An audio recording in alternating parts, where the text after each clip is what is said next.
दो चर वाले रैखिक समीकरण, ठीक है। अध्याय 3, ठीक है। केसी सिन्हा से संबंधित इसमें सवाल जवाब होगा।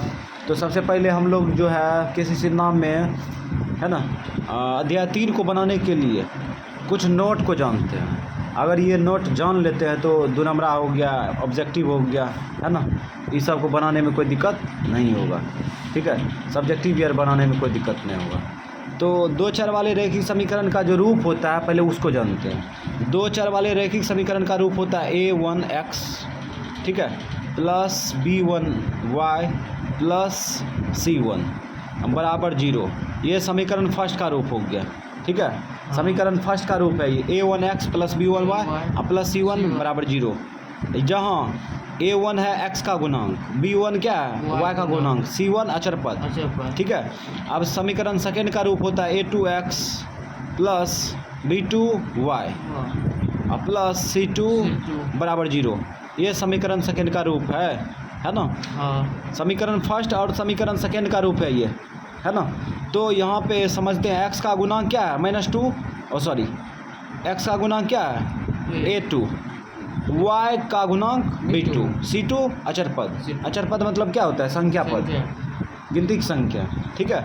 तो जिस प्रकार से द्विघात समीकरण का रूप होता है, द्विघात बहुपद का रूप होता है, त्रिघात बहुपद का रूप होता है, उसी प्रकार से दो चर वाले रैखिक समीकरण का रूप होता है ये, ठीक है, व्यापक रूप।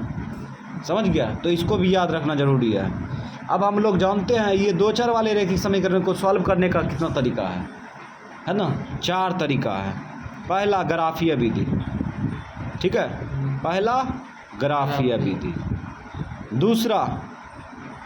दूसरा प्रतिस्थापन विधि,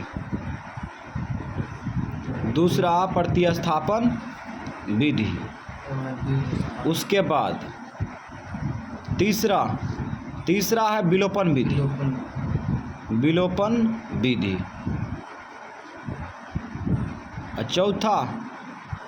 चौथा है वज्र गुणन विधि। तो ये 4 तरीका से हम लोग जो है ना बना सकते हैं। दो चर वाले रैखिक समीकरण का मान निकालेंगे तो 4 तरीका से बना सकते हैं। पहला ग्राफीय विधि, दूसरा प्रतिस्थापन विधि, विलोपन विधि, वज्र गुणन विधि, है ना। और एक समीकरण मतलब दो चर वाले रैखिक समीकरण को सॉल्व करेंगे तो सभी में मान एक ही आएगा, ठीक है। x का मान, y का मान, इसमें भी वही आएगा, इसमें भी वही, इसमें भी वही, इसमें भी वही, ठीक है। तो ये याद रखेंगे। लेकिन दो चर वाले रैखिक समीकरण का जब हम लोग हल करते हैं तो ग्राफीय विधि, प्रतिस्थापन विधि, विलोपन विधि में, ठीक है, इन तीनों में कोई सूत्र का जरूरी नहीं पड़ता है, लेकिन वज्र गुणन विधि में सूत्र का जरूरी पड़ता है ना। तो हम लोग जो है इसका सूत्र भी जान लेते हैं। इसका सूत्र होता है BCCAB, शॉर्ट में याद रखेंगे BCCAB। ये ट्रिक है याद करने का, BCCAB। अब यहाँ देखो सूत्र निर्माण करते हैं। x बटा क्या करेंगे, BC माइनस BC कर लेंगे, BC माइनस BC। उसके बाद y बटा CA minus CA minus CA और 1 बटा AB माइनस AB, ठीक है। अब यहाँ पे देखो इस प्रकार से लिख दिए। अब यहाँ पे क्या करेंगे, 12-21 कर देंगे, 12-21, 12-21, इसमें 12, इसमें 21, है ना। तो ये सूत्र बन के तैयार है। इसीलिए इसका सूत्र याद करने का शॉर्ट तरीका है BCCAB, ठीक है। BCCAB, BC मतलब क्या होता है x बटा BC माइनस BC, है ना, 12-21 कर देंगे। और CA मतलब y बट्टा CA माइनस CA और 12-21 कर देंगे। और AB मतलब 1 बट्टा AB माइनस AB 12-21 कर देंगे, ठीक है। तो इस प्रकार से, है ना, दो चर वाले रैखिक समीकरण को सॉल्व करने में जो है ये वज्र गुणन विधि का सूत्र याद रखना जरूरी है ना। अब हम लोग जानते हैं अगला ऑब्जेक्टिव और दो नंबरा को सॉल्व करने में हेल्प करेगा, उस चीज़ को जानते हैं। यदि a1 बटे a2 अब बराबर नहीं होगा b1 बटे b2, ठीक है। तो इस प्रकार का आएगा। तो इसका 4 रिलेशन होता है, ए बी सी डी, है ना। पहला अद्वितीय हल, अद्वितीय हल, अद्वितीय हल को एक हल कहते हैं, ठीक है। अद्वितीय हल पहले लिख लेते हैं, उसके बाद में समझाएंगे। और उसके बाद दूसरा होता है प्रतिच्छेदी रेखा, प्रतिच्छेदी रेखा, प्रतिच्छेदी रेखा। तीसरा संगत, ठीक है। और चौथा विरोधी होता है, अविरोधी, विरोधी ने अविरोधी, ठीक है। अब हम लोग आगे जाने, अगला मैटर में जानते हैं। यदि A1/A2, ठीक है, बराबर B1/B2 बराबर C1/C2 हो, तब इसमें भी 4 गो रिलेशन बनता है, ठीक है। पहला ए, दूसरा बी, तीसरा सी, चौथा डी। तो इसमें होगा अपरिमित रूप से अनेक हल, अपरिमित रूप से अनेक हल, रूप से अनेक हल, अनेक हल। दूसरा होता है समपाती रेखा, समपाती रेखा। चौथा होता है संगत और तीसरा होता है संगत। चौथा अविरोधी, अविरोधी। अगला जानते हैं लास्ट। यदि A1/A2, A1/A2 बराबर नहीं है B1/B2, ओ सॉरी ये मिस हो गया, मिस्टेक। A1/A2 बराबर B1/B2 बराबर नहीं होगा C1/C2, है ना। इस प्रकार से हो, तब देखो इसमें भी 4 गो रिलेशन बनता है, ए बी सी डी। पहला कोई हल नहीं, कोई हल नहीं।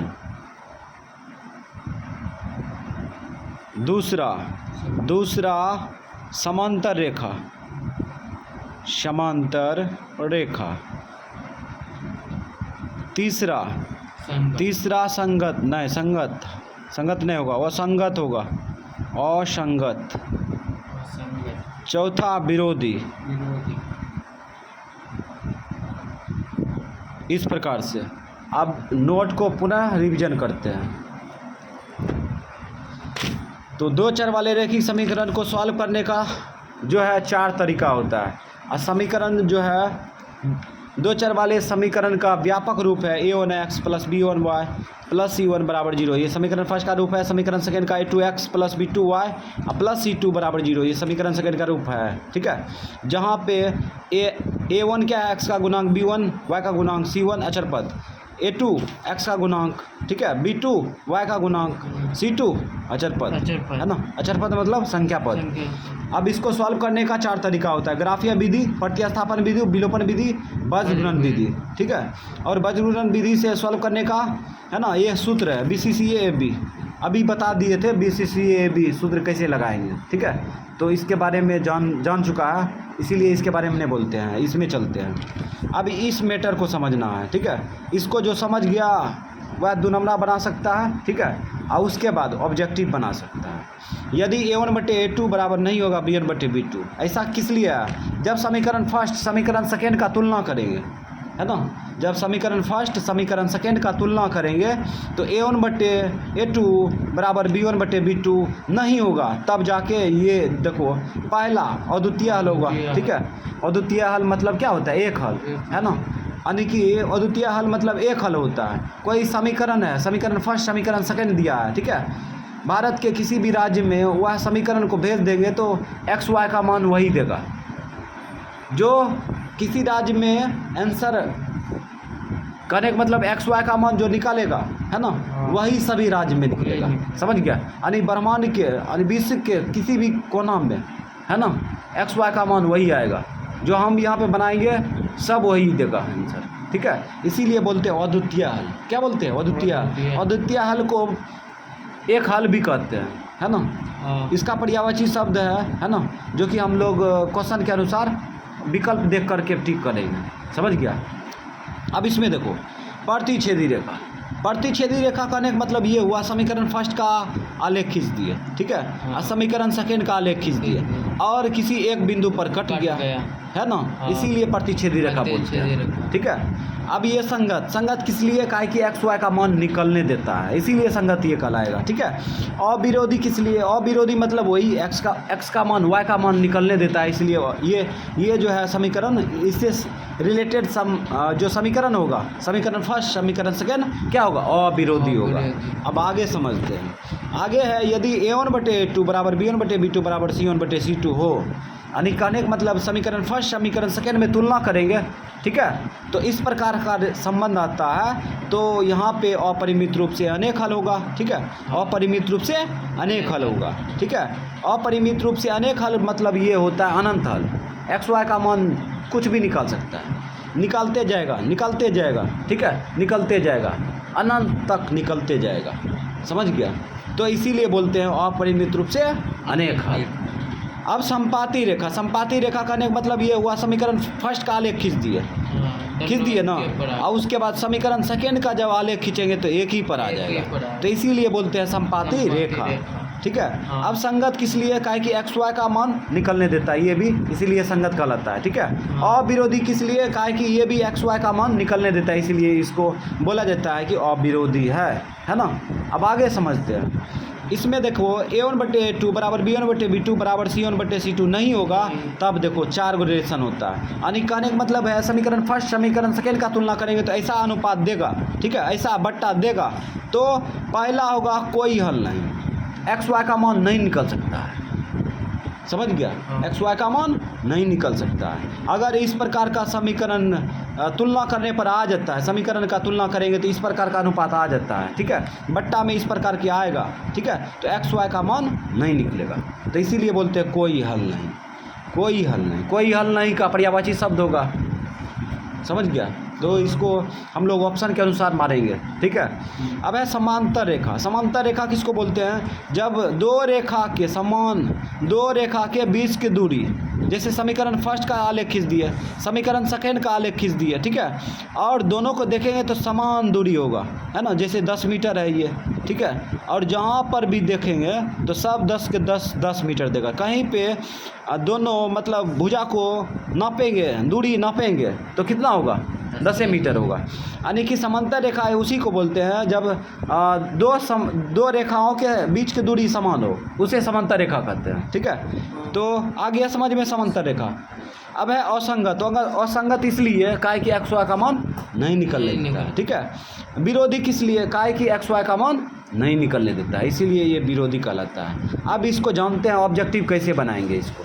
ठीक है, इससे ऑब्जेक्टिव कैसे बनाएंगे, है ना, ये आएगा समीकरण सेकेंड में। जब समीकरण फर्स्ट में तुलना करेंगे तो ये आएगा तो ये लगा देंगे, ये आएगा तो ये लगा देंगे, ये आएगा तो ये लगा देंगे, ये आएगा तो ये लगा देंगे। समझ गया? देखो टीटी, उसके बाद अद्वितीय हल होगा तो ये लगाएंगे सूत्र। समझ गया? प्रतिच्छेदी रेखा रहेगा तो ये सूत्र लगाएंगे, और संगत रहेगा तो ये लगाएंगे, और विरोधी रहेगा तो ये लगाएंगे। समझ गया? तो इस प्रकार से काम करेगा ऑब्जेक्टिव पर, 2 नंबर पर। अब आगे देखो, अब इस प्रकार से ये आएगा तो ये लगा देंगे। समझो बात, ये अनुपात आया तुलना करने पर तो ये लगा देंगे, ठीक, और तुलना करने पर ये आया अनुपात तो ये लगा देंगे। ठीक है, ऑप्शन के अनुसार ये आया तो ये लगा देंगे, ये आएगा तो ये लगा देंगे। समझ गया? अब देखो फिर अविरोधी आएगा तो ये लगा देंगे, संगत आएगा तो ये लगा देंगे, संपाती रेखा आएगा तो ये लगा देंगे, अपरिमित रूप से अनेक हल होगा तो ये सूत्र लगा देंगे। समझ गया?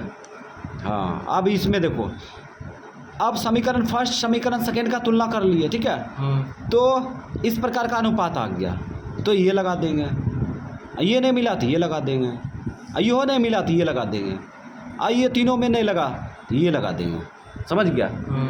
तो इस प्रकार से है। अब ये रहेगा तो ये सूत्र लगा देंगे, ये रहेगा तो ये सूत्र लगा देंगे, समझ गया। ये सूत्र है एक तरह का। समांतर रेखा है तो ये सूत्र लगा देंगे, ठीक है। कोई हल नहीं है तो ये सूत्र लगा देंगे, हो गया, समझ गया। अध्याय 3 का कहानी ख़त्म। तो इस प्रकार से हम लोग ये नोट को कंट्रोल रखते हैं, याद रखते हैं, तो अध्याय 3 में कोई तरह की दिक्कत नहीं होगा।